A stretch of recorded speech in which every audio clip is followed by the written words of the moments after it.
Cobra Commando na Kuki Khulai Paiba Singi Mathakta Chatakiba Operation Peningai Oide Haina FNCC na Fongdorakre. Kuki militant Singna Nagamisam Taruk Tamtina Hatkhre Matung CRPF ki Cobra Commando Amasung Assam Rifles na Lailong Bai Faida Lairiba KNFB UKNA Amasung KRA gi Mathakta Chatarakiba Operation Adu Peningai Oide. Numinini Humni Chumna Chatarakiba Operation Adugi Mapung Phaba Phal Amata Leite Haina Foothill Naga Coordinating Committee na Thadorokpa Cherol Amana Hairi. Cherol Asina Makata na Hairibana. Thasigi Kunmathoida Lailon Bai Faida Security Force na Operation Chatakiba Aduda Kuki terrorist sing na attack taurakpadagi security gi maike dagi boma masung nongmei na laman khumlaba matung makata na operation chathaduna lakhibani. Operation aduda KNFP UKNA amasung KRA gi khulai paiba Kedar Shamarom Security Force na koisilaga thamki. Tanja adu Nagami Sam Taranipan Phaba Masung Nagami Sam Taruk Hatpada Chenaba Sing adu Faganaba Chatakiba Achoba Kudong Chaba Amani Adubo Deputy Minister Name Chakibgena Kud Tingdilakpadagi Operation adu Nathaiduna Puraga Maraleba Sing aduga negotiation Chatharaga surrender Taubada Tahanke Deputy Minister Name Chakibgen ase UPF KNFP gi Chairman Amasung President Hangboy Kipjen Allies ST Singthin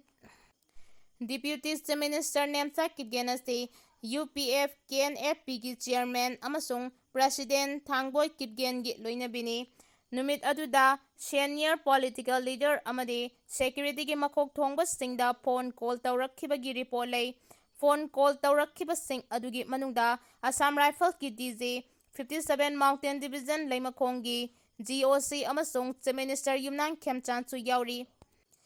Security Force na Chatakiba Operation aduna masak thokpa falamata purakpa ngamkhide hena nungnang ningai oiribadi Kuki narco terrorist kaya Security Force na koisinduna thamlaba matungda Operation makhata na chathakidaba asine masina maram oiraga Kuki Khulai paibasing adu nathokhankibani pumnamak asigi teksa kanana pugadawribano haibase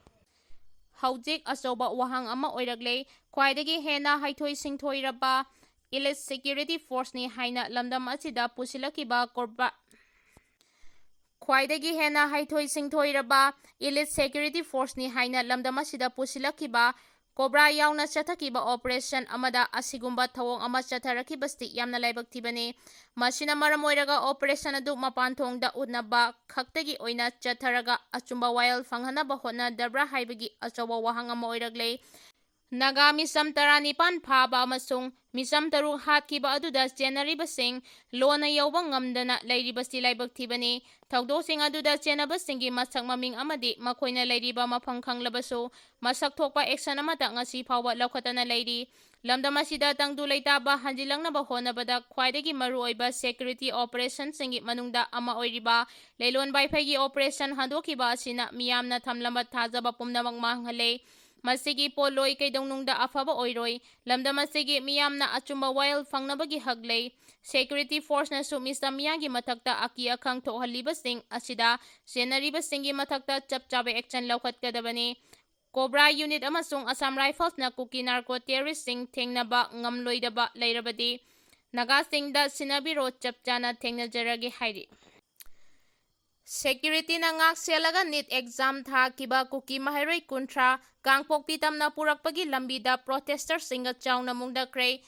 Thastigi kunmathoi da pangthokiba National Testing Agency NTN lauba NEET UG re-examination 2026 ta mapangi center singda exam tharuba Kangpokpi dagi Kuki Mahairoi Kuntra ngasi security na escort tawraga Imphal airport tagi Kangpokpi tamna purakpagi lambida Liangmai Naga village volunteer singa chauna muknakhre security gi maike dagi protesters sing adu mok bhoma masung tear gas tel kaya kaptuna tankhaikhre thawong adugi mayokta ngasi ayu anganbadagi Kangla tombi dadi bangi khongjang chathab haukhre pao sinama khata na hairibadi security na ngak selaga NEET exam tharuba Kuki Mahairoi Kuntra Imphal airport tagi Kangpokpi tamna purakani haibagi akhanaba pao ama leibadagi ngarang ahing nongyai dagi yamlaba Liangmai Naga sting yauna Kangla tombi bazar road ta ahing yarek tuna laiki loinana lambida tiar mai thaduna amasung uwa phaijinduna lambi thingbagi khongjang chathake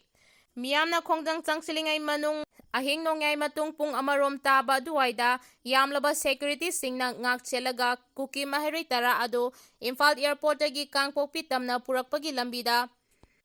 Kangla tombi mapada Liangmay naga volunteer singna thingnabadagi akanma mawongda lambi thingnaba honaki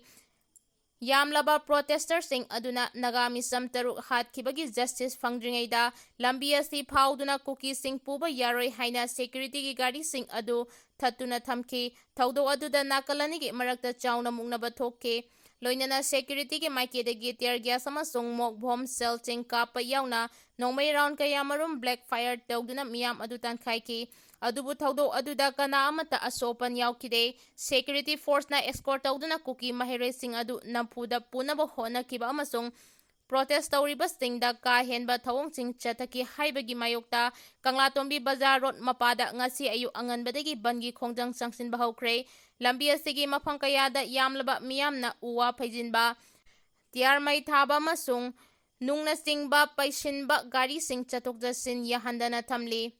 Masigi mathakta lambigi paring singda yamlaba volunteer singna lambi thungna phan sing thaduna phamjinduna achat awok sing thingbagi thabak chathake bangi khongjang asina maram oiraga inter district senba transport service sing punglep lepkhre adubu haudik phawbagi oina ban adugi manungda pamdaba thodok sing amata thokpagi paudi leitre amaromda ban asina maram oiraga Kangpokpi Bazar Road ki area da dukan sing thong lonakhre hairi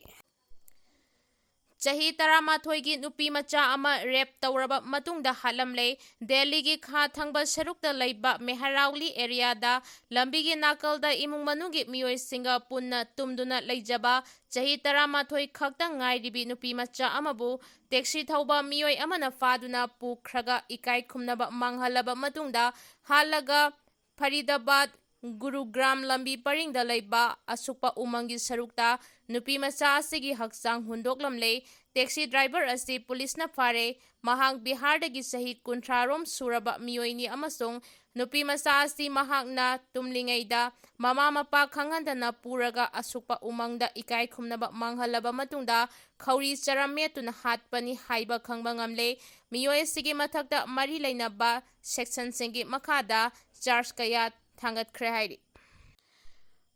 Khulai paiba singna Scotland mayada thadau church leader ahum hatkibagi thaudok NIA na thijinba hawkre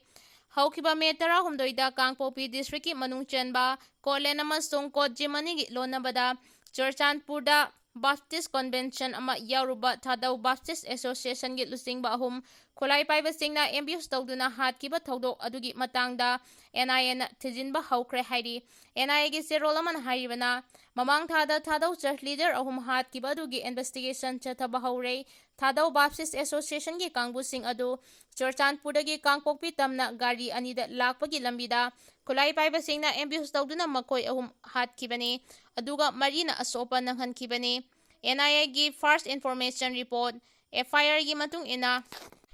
Khulai paiba sing aduna Thadau Baptist Association gi kangbusing adu Churchanpurda religious congregation ama yaururaga halakpada Kotjim amasung Scotland anigi marakta leiba